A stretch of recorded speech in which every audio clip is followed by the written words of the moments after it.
everyone. My name is Barb Hart-Navy, and I'm the program coordinator for the Small Business Development Center at Columbus State Community College. Thank you for joining us this evening for this installment of the Business Clinic Series. Today's clinics will cover workers' compensation, what it is, who has to have it, and how it works.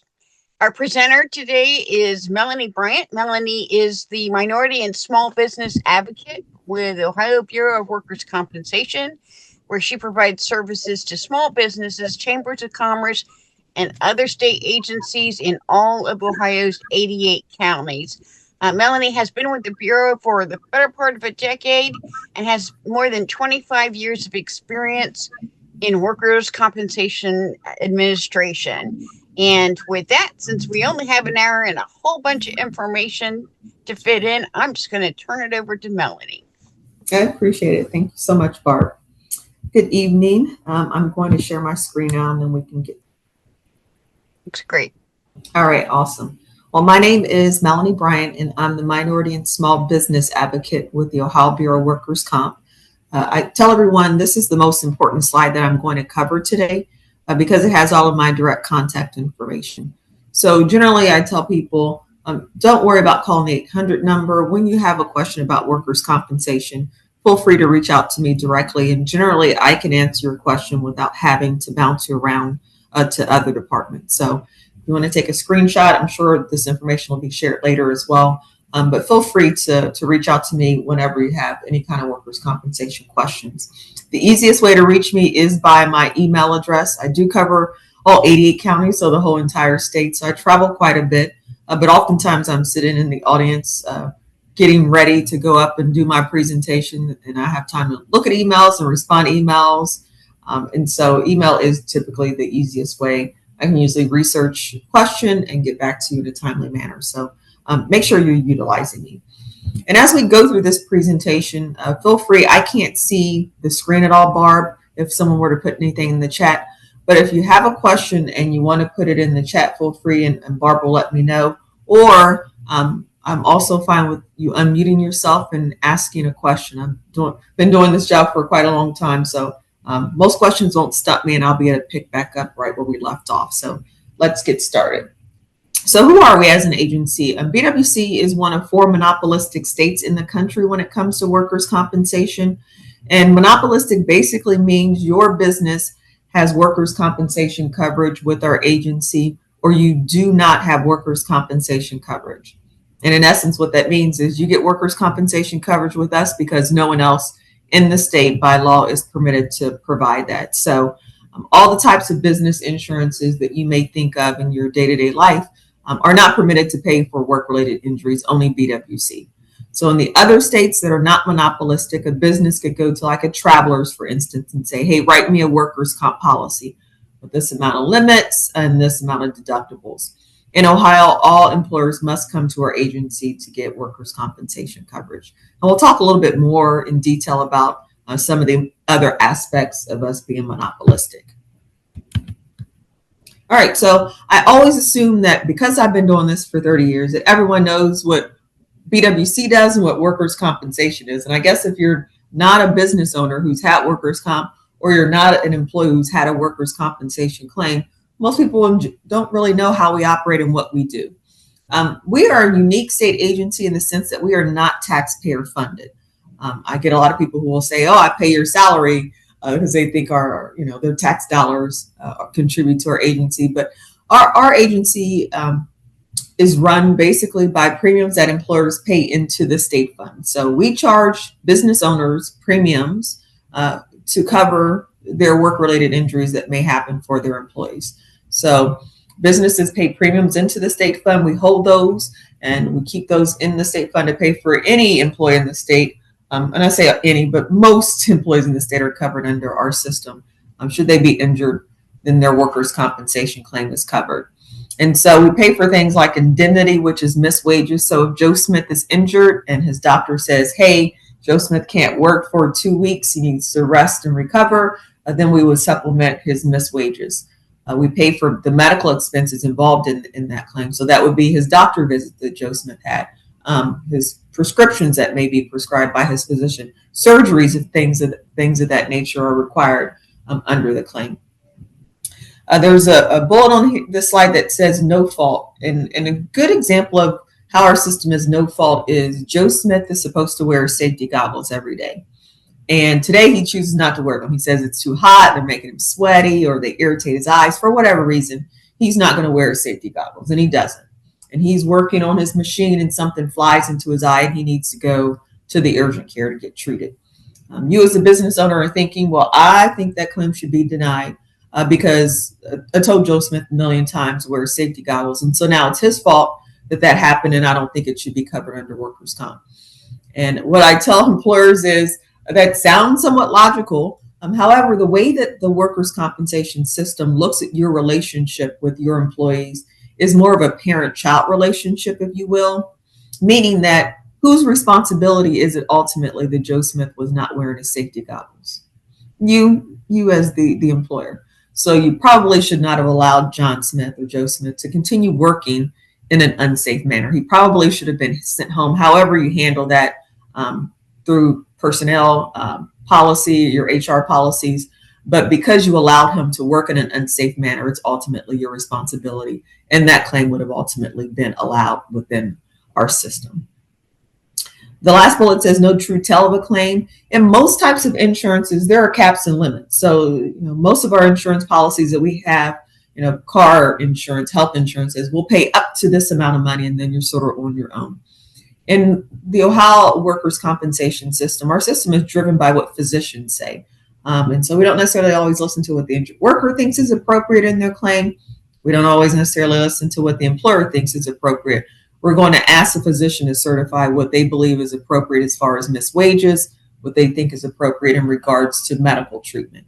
And so we have a claim in which an individual is a paraplegic, very significant injury, obviously, and that claim is in excess of millions of dollars. We continue to pay his missed wages, and we continue to pay for his medical treatments. And so I tell people, that claim could be $5-6 million, but that employer way back in the day when that claim occurred may have paid us $200 a year in premiums. And so that $200 continues to pay for those millions and millions of dollars that are occurring within that claim. So as much as employers like to look at workers' compensation as some punitive tax on them, it truly is a protection for the business, because if you think about it, without this system, that business owner would have had to pay those millions and millions of dollars out of their own pocket, right? Or find some other type of insurance in which there were gaps. Workers' compensation is a no fault. So employees, once they have a workers' compensation claim, they are entitled to filing the workers' compensation claim. And if you cover them, then we pay all the cost of that. And they can't sue you outside of that. There's a very specific law in which they could have a different lawsuit, but it is very specific to where you intentionally injured them or willfully knew that they would be injured based on failure with equipment that you knew about, things of that nature. But in 99% of the workers' compensation cases in the state, all the injured worker or employee is entitled to is filing that workers' comp claim. So a protection for sure for an employer. Melanie, just on that example that you gave, would somebody like that continue to have lost wages paid until they retired, or is it for the rest of their life, or what happens when they reach like a retirement age? So they would continue to receive, and I'm really watering this down to make it as general as possible. There are always nuances within claims. An employer can contest treatment plans, an injured worker can contest treatment plans, but in general, whatever a physician is willing to sign off to say that individual needs, in general, that's what's paid out. So if, for instance, I cut my hand or my foot or whatever, my doctor said, hey, you need to stay off of it. You shouldn't travel or drive a car for 5 days. I'm going to get my stitches done. I'm not going to drive, and get back to work. And then that's the end of that claim. But more significant claims in which, someone has a back claim and they're going to have a back surgery, and they continue to have issues because the surgery failed and it didn't, correct what needed to be corrected. And so now they're going to have to go get another surgery. Those kind of cases can be prolonged for a very long period of time. They are the smallest percentage of our claims. Most people get they get injured, they get treated, they come back to work in less than a couple of days. But there are cases in which it's prolonged because the individual continues to need treatment because of the injury, or the person continues to be unable to work because of the injury. And so it is based on basically their ability to come back to work or not come back to work is how long they'll continue to get paid. Does that answer your question, Barb? Thank you. Good question, though. All right. So when I talked earlier about us being monopolistic, one of the most important aspects, and I talk to people every day at events and during presentations, and I'm never surprised that most people don't know what I'm about to tell you, which is because we're monopolistic, BWC owns work-related injuries, meaning if you get hurt while you're working in the state of Ohio, by law, that claim must be filed with our agency. And so health insurance is not a recourse. AFLEC is not a recourse. All the other different types of insurances that one may think about, those policies are not permitted by law to pay for those claims, to pay for any claim that occurs while someone is working. So anytime someone gets hurt while they're working, by law, they're going to have to file a claim with us. Private health insurance by law can and will deny that claim because one, they're not permitted to pay for that. And two, as we all know, private insurance is for profit. And so denying things are awesome for them. This one is an easy one for them to do because the law prohibits them from covering those claims. So anyone who's been to the urgent care, the emergency room, when you fill out the initial form, it's going to ask you, your demographic information, name, age, social security number, and then the very next question they generally ask is, did it happen at work? And that's unique to Ohio because they know as soon as you check that box, yep, by law, we have to send that over to BWC. And so a lot of times as I'm talking to small businesses and we're talking about workers' comp and they seem to sort of shrug it off and think it's not important, I think the big misnomer is, well, I don't really need to be concerned about it because I have health insurance. And they don't realize that health insurance is not going to be able to pay for any injury that occurs while an individual is working. So really important to understand that, which also explains why workers' compensation is so very important to any business owner. Melanie, I have a quick question for you. How long do they have to file that workers' comp claim? Very good question. You only have a year from the date of injury to file a workers' comp claim. And what I tell individuals is the longer that you take to file, the less likely it is that your claim is going to be allowed. And the reason for that is the questions that will be asked is how did you go asymptomatic for so long? They will argue that there must have been some intervening accident that has now caused the problem, because if you say you hurt your back 6 months ago and now you're alleging now I'm in such pain, I need to get treatment, they're going to say, well, what were you doing last weekend? Weren't you up on top of the roof fixing the roof on your house, or all these other things? And so the longer you wait, the harder it really is to get the claim allowed. I tell people most employers have a policy that you're supposed to report your accident within 24 hours. But yeah, they have 1 year, but I definitely say you should report as soon as possible. Okay. Good questions. All right. So generally I have employers then ask me, so who has to have coverage? Do I have to have coverage? And not every business has to have coverage. If you have one or more employees, by law, you are required to have workers' compensation coverage. And that's regardless of whether they are part-time or full-time. And I love my small businesses to death, but it seems like over the last 10, 15 years, all the employees in the state of Ohio seem to have disappeared and been replaced by independent contractors.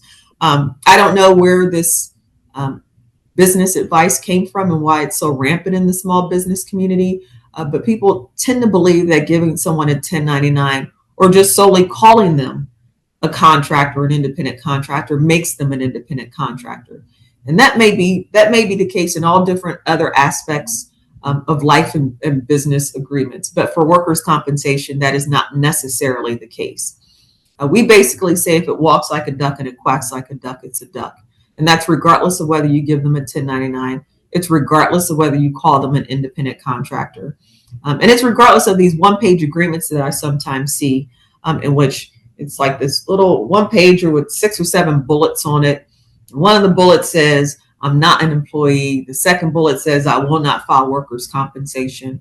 And those agreements aren't worth the paper that they're written on, because the law determines who an employee is. The law determines who is eligible for workers' compensation, and no one can ever waive their rights under the law. So any agreement that you have with an individual saying that will never hold up in a hearing. A hearing officer would take that piece of paper and put it in the trash.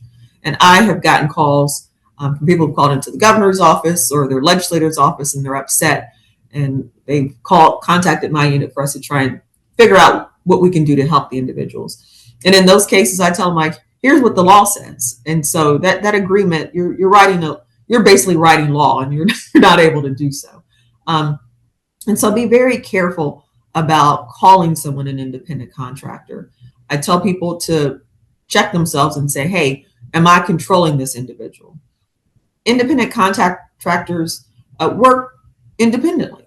So typically what happens with them is you call them and say, hey, I have this job. Do you want to do it? And they can say yes or no.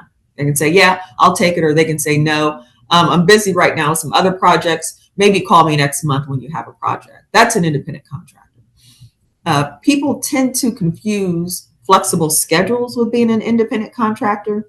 And a good example that I give people is, obviously I work for the state of Ohio. So my paychecks all say state of Ohio as the employer. Last night I didn't get home. I had a presentation up in Fremont. I didn't get home until 9:30 last night. Now I could have, because I worked 12 hours yesterday, I could have chosen to log on today at noon, right? Because I'd already put in 12 hours yesterday. I only worked 4 hours today.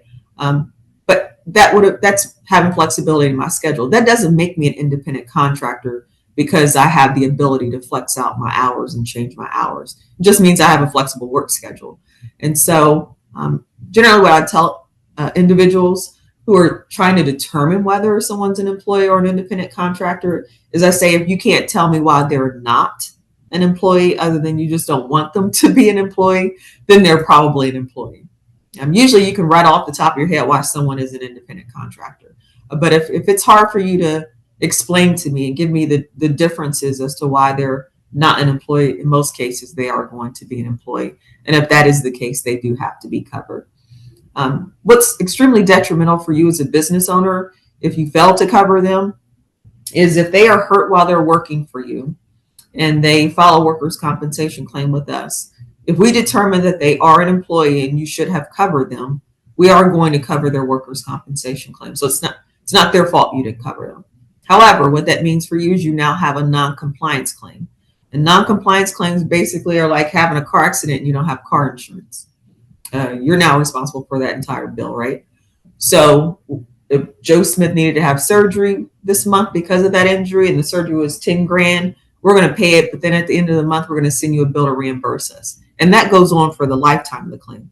So if that same description I talked to Barbara about, someone who had a back surgery, and failed back surgery syndrome is a real thing. So it's common to see someone have a back surgery and then it fails and doesn't fix it, and they have to have a second one.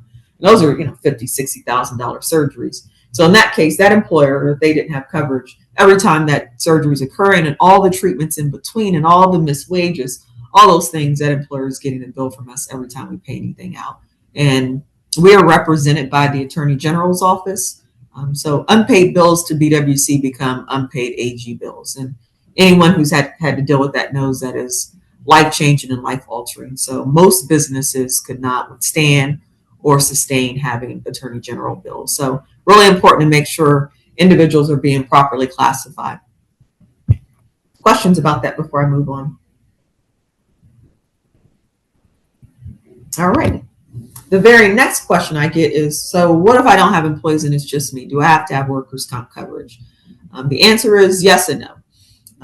No, if you are a sole proprietor or partner, you are not required to have workers' compensation coverage for yourself if you don't have employees. If you are a corporation, we consider you to be an officer of the corporation, which means you're an employee and you would have to have coverage. But if you're an LLC operating as a sole proprietor, no, you don't have to have coverage. If you are LLC operating as a partnership, no, you don't have to have coverage. But the main thing to understand about the fact that it's elective coverage and you don't have to have it, when I talked earlier about who can pay for work-related injuries, that's still true for you as a sole proprietor or a partner. So for my sole proprietors who sit behind a laptop every day and they work from home, maybe they don't need to get coverage. Maybe it's not that important for them to get coverage. But I deal with quite a few sole proprietors who tell me like, oh, I paint houses. And I'm like, when you get up and down off a ladder, you should probably consider getting coverage, because if you fall off said ladder, your health insurance cannot pay for that claim. And so those individuals should consider getting coverage for themselves. Really important to understand that. And I think there are a large amount of sole proprietors out there who are operating without workers' comp coverage and have no idea that their health insurance won't cover it if they get hurt. Health insurance is really smart about Ohio laws. And so whenever someone gets hurt during the day, they start asking a lot of questions like, so what were you doing?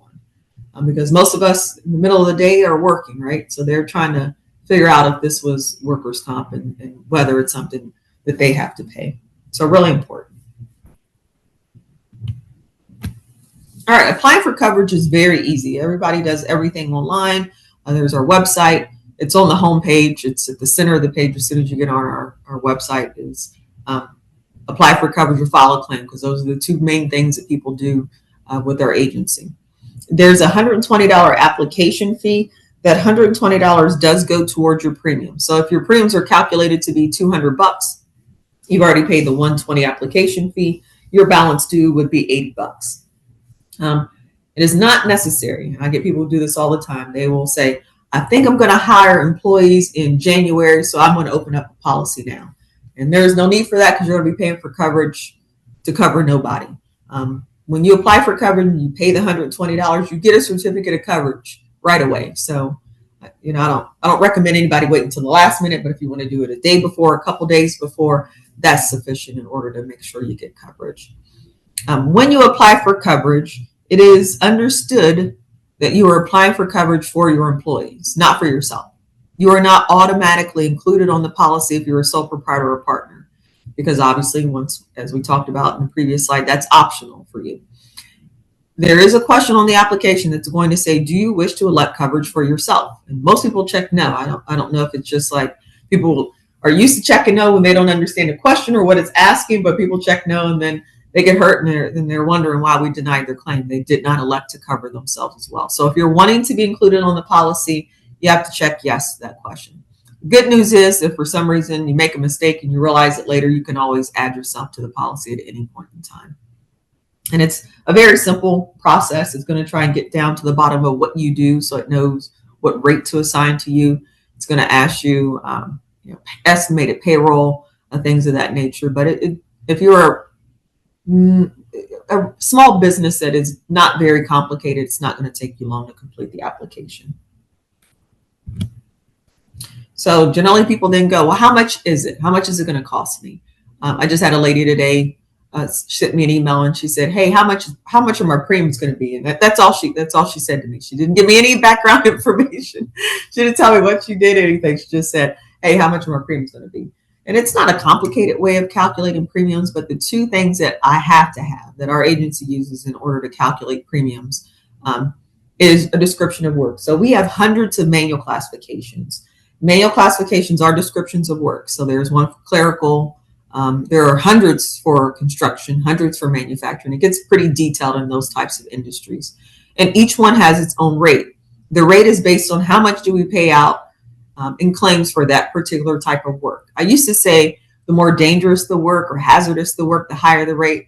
But that isn't necessarily the case, because there are some industries that do some hazardous work, but they do a great job in controlling safety. And so we just don't pay out a lot in claims, and so their rates aren't high. So it's just based on how much do we pay out in claims for a particular type of work. Somebody like myself who's considered clerical, I'm one of the cheapest people in the country, because I'm not getting hurt in a way in which I need to go seek medical treatment from a physician. So clerical claims are few to none. So we look at figure out what manual classification should be assigned to your business based on what you do. There's a rate that's assigned to that. And then we take that rate and we multiply it times your exposure, which is your payroll. So not number of employees. We just say on the application, it's going to say, what is your estimated annual payroll? So it's going to ask you for a total annual payroll for your employees. That payroll is multiplied times that rate, and that's how premiums are calculated. On the application, you get to choose whether you want to pay monthly, bi-monthly, quarterly, semi-annually, or annually. And now I caution people against the monthly option. The only reason why I do that is because workers' compensation premiums are not unlike automobile insurance. If your premiums are due today, but you don't pay them until October 1st, all those days in between you had a lapse in coverage, meaning any claim that occurs during that period is not covered by our agency. And so unless you're someone who is on top of paying your bills on time and you have a system, monthly probably isn't an option that you want to select. And unfortunately, we don't currently have an auto pay, so we don't have a system in which we automatically take the premiums out of your account. So it still is a system in which it's up to you to make sure you're making those premiums timely. If you're somebody who stays on top of things, yeah, monthly is a good option for you. But a lot of small businesses, because you guys wear 10 different hats, things can fall through the cracks. And it seems like when something can go wrong, it will go wrong. You lapse your coverage for a week or even 2 days and just happen to have that one claim that you've never had happen ever before happens during that lapse period. So just a cautionary tale against that. Now, once you choose your billing option on your application, some people say, yep, that's not working out for me and I want to change it. You can contact us and we can update that and change it for you as well. Melanie, when the company is first adding employees, do they pay do they estimate what their payroll is going to be for the next year, or do they pay it in arrears based on actual paid payroll? Yeah, that's a great question. So on the application, we're asking for an employer to estimate their annual payroll. And so obviously their premium is going to be based on that estimated payroll. So one, I tell people, don't try to impress me. So don't tell me you're going to have $1 million in payroll when you're probably only going to have $100,000, because that means your premiums are going to be based on $1 million and not $100,000. So 10 times what they should be. But the good thing about what we do is at the end of every policy year, and our policy years run July through June. So at the end of every policy year, and we just completed this process, we do something called a true up. And so every employer has a policy with us. At the end of the policy year, we ask for them to tell us what the actual payroll was. So we'll say, hey, you told us you were going to have $100,000 of payroll, and we build you premiums based on that $100,000. What did you actually have? And so if an employer says, yeah, I actually only had $50,000, then we're going to owe them 50% of their premiums back. Or an employer said, no, I actually had $200,000. They're going to owe us additional premiums. So every year we're doing a reconciliation to make sure that what we charge was based on their actual payroll. Really good question. Thank you. All right. So I know when I talked earlier about us being monopolistic, and we're one of 4 states. Usually I can see people's eyebrows kind of raised like, there's Ohio. We're behind the times. We're so antiquated. Why aren't we privatized like the other states? And what I tell people is we do a really good job. We're good stewards of the premiums that employers pay to our agency. We are revenue neutral, meaning that we don't get to keep any of the money for ourselves that we collect from employers. So there is no incentive for us to collect more money than we need to pay for claims because we're not permitted to do anything with those funds. And actually 6 of the last 8 years, because we can use a portion of the funds that we collect in premiums to invest, whenever we have a great return on investments, we have to give those funds back to employers. So most employers in the state of Ohio are pretty happy with our agency because they paid us little to nothing in premiums. And so I challenge people and I tell people, my little joke is, I won't name the insurance company I have for my automobile insurance, but I've had them for 20 some years, and they have never given me a check back because they've had great returns on their investments. And I'm sure they've had some amazing, phenomenal years, and yet no check to me. So I say, we do a really good job. We're good stewards of the money that we collect. And we are currently, there's a study that was just released. It gets released, I think, every year. We are 5th cheapest in the country when it comes to workers' compensation premiums. And I preface that this slide letting you know that with this program, we are cheapest in the country when it comes to workers' compensation rates. So although it may seem antiquated, we're doing a really good job when it comes to employers and obviously when it comes to injured workers as well. So this program, group rating, anyone who does not currently have a workers' compensation policy and applies for one, once you apply, as long as it's a brand new business. It's not reactivating a business or a business you bought from someone else. You would be eligible for this 53% discount. And you have 30 days to enroll into the program. Basically, it's like group insurance. So you would be pooled or lumped together with similar businesses to form one large conglomerate. It's like the state of Ohio. Us employees, we have relatively inexpensive health insurance because the state buys in bulk for all of us. Versus if one individual were to go out in the market and try to buy insurance, the rates are a lot higher. So it works in that same way. In order to be in this program, you do have to enroll with a TPA, which is a third-party administrator. And third-party administrators serve as your workers' compensation representative. So usually if an injured worker or an employee is hurt, they sometimes will hire an attorney to represent them.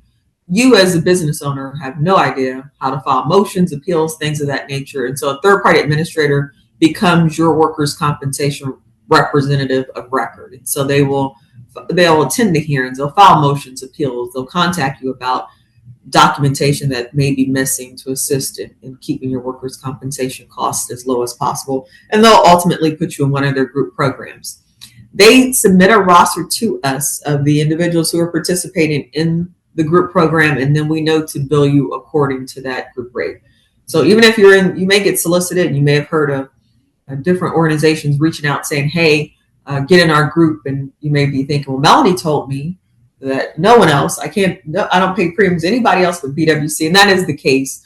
But ultimately, all they do is submit a roster to us, and we still are the ones who are going to be billing you, and you'll still be paying premiums directly to us, just at that reduced group rate. We basically certify certain organizations, generally chambers of commerces, to have group programs. So really important, you only have 30 days to get into the program. Almost everything that I'm talking to you about is written into statute. And so if you call me on the 31st date and say, hey, I want to be in group rate, I'm going to tell you it's too late. You're going to have to wait a year. So, and that, not getting a 53% discount for a year could mean, the not buying a certain piece of equipment or not hiring another person, depending on the size of your business. So it's really important to make sure you don't miss those deadlines. Now, this program is something that's unique. I like to talk to small businesses about because it's something you can offer to your employees. It's a wellness program that BWC will allow your employees to enroll in. You don't have to do anything. So no paperwork for you to submit. You won't even know of your employees who are in the program, and you can enroll yourself. And what wellness programs are, we have a pretty robust one in the state of Ohio employees. At the basis of most wellness programs, the goal is obviously for people to be more mindful of their health and to get healthier, because the healthier you are, the less likely you are to be injured. So, if you're a healthy person, you don't get a lot of back sprains and things of that nature. And then also statistics have shown that people who do get hurt, if you're healthier, you heal a lot quicker. And so we have a lot of skin in the game when it comes to wanting employees to be healthier, because that keeps workers' compensation costs as low as possible. But the base of most wellness programs is there's a biometric screening that's done, and it's a very simple finger prick. You get a drop of an individual's blood, and then it'll tell them their sugar levels, their good cholesterol, bad cholesterol, the person's weight, their blood pressure is taken, and it gives them a snapshot of their health, if you will. So just from those numbers, you can usually tell if you have some issues or not, or some things that have opportunities for improvement. And by doing that first step, and there are incentives that are given, usually in way of, we get it in form of money deposited into our accounts, but through this program, these individuals get it in way of gift cards, and it can be a MasterCard gift card, Amazon gift card. But we're trying to incentivize people being more mindful of their health and paying attention to those things. And so the employees can enroll into this directly themselves, and they complete the biometric screening and get funds for doing so. So it'd be a $75 incentive for them to do that. If they were to, say, during one of their doctor visits, just take the form in and have the doctor do the biometric screening, they get an additional $50 for doing that. And the reason for that is that's an additional step. So not only are they just getting the screening done, but now they're able to actually talk to their doctor, which is, that's only going to be a positive and a benefit to trying to better their health. And so there are other things that individuals can do. Once they get their numbers back, it may say that they're overweight. And so it may say, hey, maybe monitor your steps and try and get more steps in. And if they just agree to monitor their steps, they don't have to hit any goals. They don't have to do a certain amount of steps, but just being mindful and tracking those things for a couple of weeks, they get additional incentives. And so it's something you as a business owner can share with your employees that helps you as a business owner have an additional incentive or program that you can offer to new hires. So I think it's obviously very important to have as healthy as you can employees, but also as a business owner to be providing some type of benefit they may not be eligible for elsewhere. And then lastly, I'm going to close up with the services of our safety division. So I would venture to say they are probably our most underutilized division within our agency. And the reason I think is because people think they're OSHA. So they're afraid, like, I'm not going to let those safety people come in here and find all kind of things. I'm going to get fined. I'm going to get a bad reputation, all the things, right? That is not the case. They are not OSHA, but they are your eyes and ears before OSHA comes knocking, and OSHA will come knocking. Not only are they going to assist you in making sure you're prepared for an OSHA visit, but workers' compensation is similar to car insurance. If I total my car every year, I'm going to have outrageous automobile insurance. If someone needs to be hospitalized and have surgeries because of a workplace accident at your business on a regular basis, you're going to have outrageous workers' compensation rates. And so using them allows them to come in or just have discussions with you, do trainings with you about how to keep your workplace as safe as possible. And so it ensures that you can stay in programs like group rating, because that's not for everybody. It's just for employers who have little to no claims. And so everyone who has a workers' compensation policy is assigned a safety consultant who is regional, and they will work hand in hand with you to try and keep you as safe as possible and to mitigate workers' compensation claims.